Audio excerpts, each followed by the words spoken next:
चलकर आए हुए हमारे प्रिय छोटे भाई पंकज यादव जी, और हमारे बीच में हम लोगों के साथ में प्रैक्टिस कर रहे आदरणीय हमारे छोटे भाई एडवोकेट अमित यादव जी।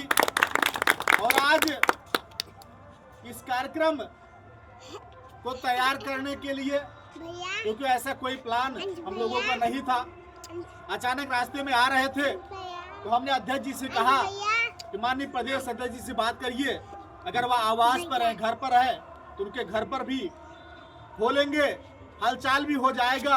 और आज 14 अप्रैल है, डॉक्टर बाबा साहब भीमराव अम्बेडकर जी की जयंती भी हम लोग मिलकर के मना लेंगे। हमारे बीच में ऐसे महान शख्स जो शेफर्ड टाइगर फोर्स इंडिया के प्रदेश अध्यक्ष हैं, वह केवल उनकी पहचान केवल प्रयागराज और केवल प्रदेश ही नहीं समूचे भारत में है। आपकी इस दशहर ग्राम सभा से माननीय प्रदेश अध्यक्ष जी हैं, हमें लगता है कि आप लोगों से माननीय प्रदेश अध्यक्ष जी से सीख लेनी चाहिए। इनका संघर्ष, इनका कर्तव्य, इनका व्यवहार, इनकी वाणी, इनकी सभ्यता, इनका आचरण आप लोगों को भी अपने जीवन में उतारना चाहिए। ये एक मध्यम परिवार से लोग आज पूरे प्रदेश नहीं बल्कि पूरा देश इनको जानता है। आप कहीं भी चले जाएंगे, चाहे आप महाराष्ट्र चले जाइए, आप राजस्थान चले जाइए, आप गुजरात चले जाइए, आप दिल्ली चले जाइए, हरियाणा चले जाइए, राजेश पाल जी हमारे साथ लगभग आज से काम नहीं कर रहे हैं, लगभग पिछले 12-13 साल से ये हमारे साथ लगे हुए हैं। हम जहां भी रहे, जैसे भी रहे, जिस स्थितियों में रहे, हमेशा हमारा साथ देने का काम किया हुआ है, हमेशा हमारे साथ कंधे से कंधा मिलाकर चलने का काम किया हुआ है। वैसे मैं माननीय प्रदेश अध्यक्ष राजेश कुमार पाल जी को भी मैं संगठन के माध्यम से अपने हृदय की अनंत गहराइयों से आपको कोटि कोटि धन्यवाद देता हूँ, आभार व्यक्त करता हूँ। और यहाँ पर हमारे दादाजी बैठे हुए हैं, आपके चरणों में मैं बारंबार प्रणाम करता हूँ। हमारे हम उम्र साथी बैठे हुए हैं, हमारे बड़े भाई बैठे हुए हैं, हमारे छोटे नन्हे मुन्ने बच्चे बैठे हुए हैं। सभी को मैं शेफर्ड टाइगर फोर्स इंडिया की तरफ से सभी का एक बार जोरदार तालियों के साथ स्वागत करता हूँ, वंदन करता हूँ।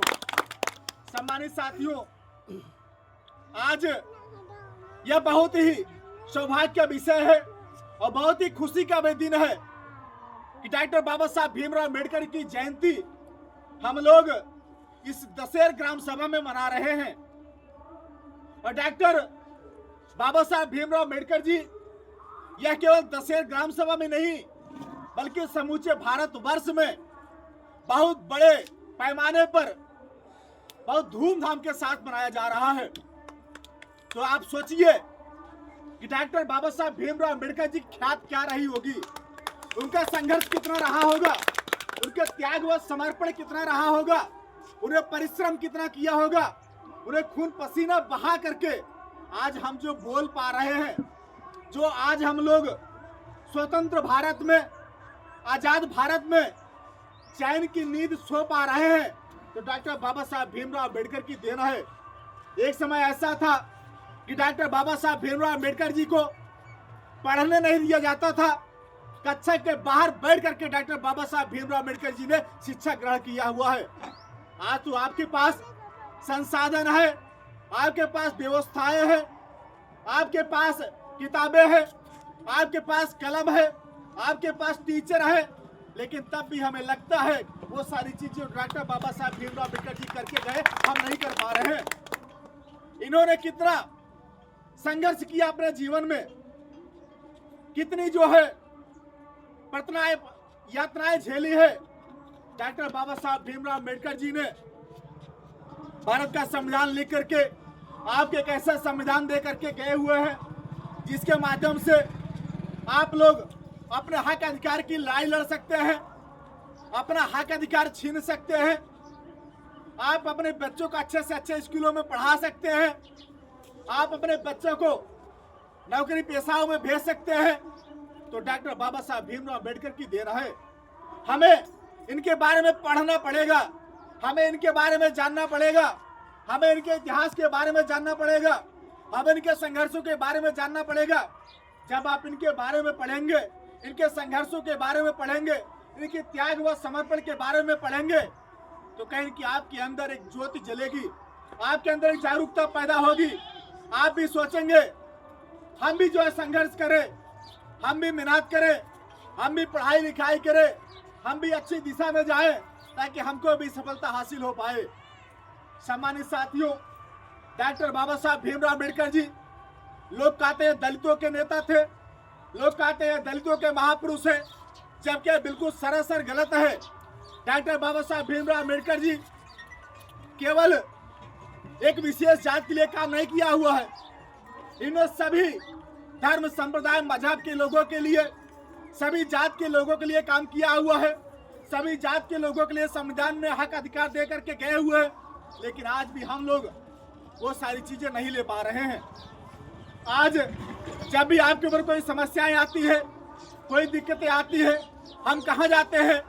कानून से लड़ाई लड़ते हैं, शासन प्रशासन के पास जाते हैं, तो भारतीय संविधान के माध्यम से हम लोग वहां जाते हैं, तब हमको न्याय व इंसाफ मिलता है।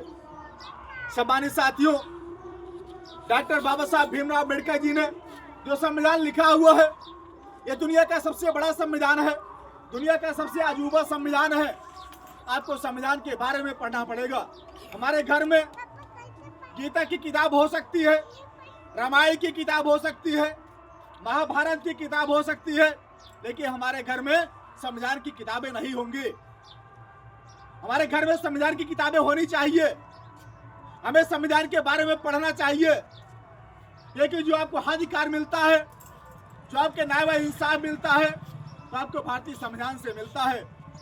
तो आपसे निवेदन भी करूंगा, आपसे गुजारिश भी करूंगा कि आप लोग अपने घरों में डॉक्टर बाबा साहब भीमराव अम्बेडकर जी द्वारा लिखित भारतीय संविधान, उसको अपने घर में आप अवश्य रखिए और उसके बारे में आप पढ़िए।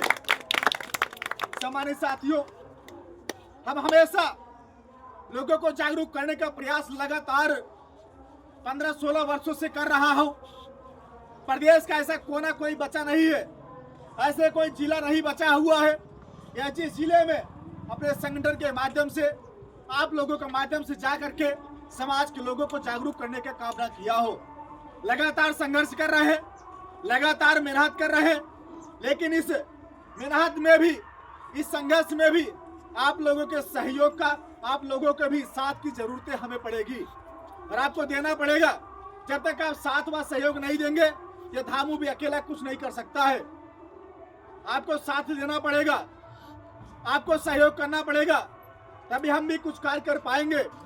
आज आप लोग देख रहे हैं इस समाज के ऊपर लगातार अत्याचार, अन्याय किया जा रहा है, बहन बेटियों के साथ दुराचार किया जाता है, उनका शोषण किया जाता है, उनका बलात्कार किया जाता है, लेकिन उनके न्याय व इंसाफ नहीं मिल पाता है। आपके समाज के जो, जिनको हम चुनकर विधानसभा पार्लियामेंट में भेजने का काम करते हैं, वह भी कभी आपके समाज की आवाज को उठाने का काम नहीं करते हैं। वह भी कभी विधानसभा पार्लियामेंट में, विधान परिषद या राज्यसभा में कभी भी आपके समाज की आवाज को उठाने का कार्य नहीं करते हैं। लेकिन जब जो समाज का युवा जो संघर्ष कर रहा है, जो मेहनत कर रहा है, वह जब आपके बीच का कोई संघर्षशील युवा साथी जब विधानसभा पार्लियामेंट में जाएगा, तो आपकी आवाज उठाने का काम करेगा, आपके न्याय व अधिकार की बात करेगा, आपके हक अधिकार की बात करेगा, आपकी आवाज को वहां उठाने का काम करेगा। तो सम्मानित साथियों, आप लोगों ने भी अभी देखा होगा, आपके ही ग्राम सभा में एक लड़का जो दीपक पाल है, जो जिंदगी और मौत से जूझ रहा है, शायद इसमें लखनऊ पीजीआई में एडमिट है। माननीय प्रदेश अध्यक्ष जी के माध्यम से हमें जानकारी मिली, भैया उनकी आर्थिक स्थिति सही नहीं है, हम लोग मिल करके अगर उनका थोड़ा सा सहयोग करें, तो हमें लगता है हो सकता है थोड़ा सा योगदान हम लोगों को होगा तो उनकी जान बचाई जा सकती है। हम लोग संगठन के माध्यम से लगातार ऐसे गरीब, असहाय, पीड़ित, लाचार लोगों की मदद हम लोग करते रहते हैं, या जिनके पास पैसा नहीं है, पैसे के अभाव में बच्चों को शिक्षित नहीं कर पा रहे या पढ़ा नहीं पा रहे हैं, ऐसे भी हम लोगों के कई सारे बच्चों का हम लोगों ने मदद किया हुआ है। और यह दीपक पाल जो लड़का है, इसके पहले भी हम लोगों ने प्रयास करके माननीय अनुप्रिया पटेल जी के माध्यम से उनको सहयोग राशि दिलाई गई, लेकिन उसके बावजूद भी उतने में भी उनका इलाज नहीं हो पाया।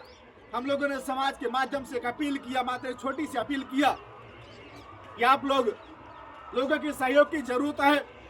लगभग 8 से 10 दिन के अंदर में हम लोगों ने संगठन के माध्यम से आप लोगों के सहयोग से लगभग 80 से 85 हजार रुपए की मदद हम लोगों ने करवाया। तो आप सोचिए, शायद सरकार भी इतने कम समय में आपको 1-2 लाख रुपए नहीं दे पाएगी, लेकिन हम लोगों ने हफ्ते 10 दिन के अंदर में उस बच्चे को 85 हजार रुपए की मदद कराया। शायद अभी भी लोग मदद भी कर रहे हैं। और केवल वही ही नहीं, भाई राजेश पाल जी के माध्यम से माननीय विधायिका पूजा पाल जी के लोगों उनसे बात किया। बात करने के बाद लेटर पैड पे लिखवाया गया। हम लोगों ने डीएम कार्यालय जा करके वहां भी दिया। जो वहां पत्र जमा करता, ऑनलाइन भेजता, उससे हम लोगों ने रिक्वेस्ट किया। रिक्वेस्ट करने के बाद हमें लगता है हफ्ता 10 दिन के अंदर 3 लाख रुपए की सहयोग राशि ऑनलाइन खाते में आ गई है। इस प्रकार से हम लोग अपने संस्था के माध्यम से, अपने संगठन के माध्यम से लगातार हम लोग समाज के लोगों के सहयोग में मदद करते रहते हैं। सम्मानित साथियों, संगठन हमने इसीलिए बनाया हुआ है ताकि जहां भी जरूरतें पड़े, जहां भी समाज के ऊपर अत्याचार अन्याय किया जाए, जहां भी शोषण किया जाए, वहाँ संगठन के माध्यम से आवाज बन करके उनको न्याय व इंसाफ दिलाने का काम करें। अभी यमुना पार में 12 में जो है लोगरा ग्राम सभा में अपने समाज का एक लड़का था जिसका एक्सीडेंट हुआ। एक्सीडेंट होने के बाद वह हॉस्पिटल में ले जाता है। हॉस्पिटल ले जाने के बाद उसका ऑपरेशन होता है। ऑपरेशन के बाद डॉक्टरों की लापरवाही की वजह से 13 तारीख का मामला होता है और 17 तारीख को वह बच्चा एक्सपायर हो जाता है। हमको जानकारी मिली, हम लोग जा करके वहां पहुंचे। पहुंचने के बाद हम लोगों ने कार्रवाई करवाया और आज उनके हॉस्पिटल सील हो चुकी है। केवल ऐसे वही एक मामला नहीं है, ऐसे पूरे प्रदेश या पूरे देश में ऐसे कई सारे जनपदों में अभी एक घटना माननीय श्याम पाल जी के साथ, आपकी बहन के साथ हॉस्पिटल में हुआ। हम लोगों ने भी वहां भी संघर्ष किया। संघर्ष करने के बाद हम लोगों ने वहां भी हॉस्पिटल सील करने का काम किया हुआ है। तो सम्मानित साथियों, आपका साथ मिलेगा, आपका आशीर्वाद मिलेगा, आपका सहयोग मिलेगा तो जरूर जो समाज की लड़ाई लड़ी जा रही है, जो हमारे महान पुरुषों ने जो सपना देखा हुआ था, जो कल्पना किया हुआ था कि समाज को हक अधिकार दिलाएंगे, समाज को मान सम्मान स्वाभिमान दिलाएंगे, समाज को राजनीतिक हिस्सेदारी दिलाने का काम करेंगे। शायद अगर आपका सहयोग व साथ मिलेगा, आने वाले समय में जरूर वह मान सम्मान स्वाभिमान आपको मिलेगा और आपको हक अधिकार दिलाने का प्रयास लगातार हम लोग संगठन के माध्यम से कर रहे हैं।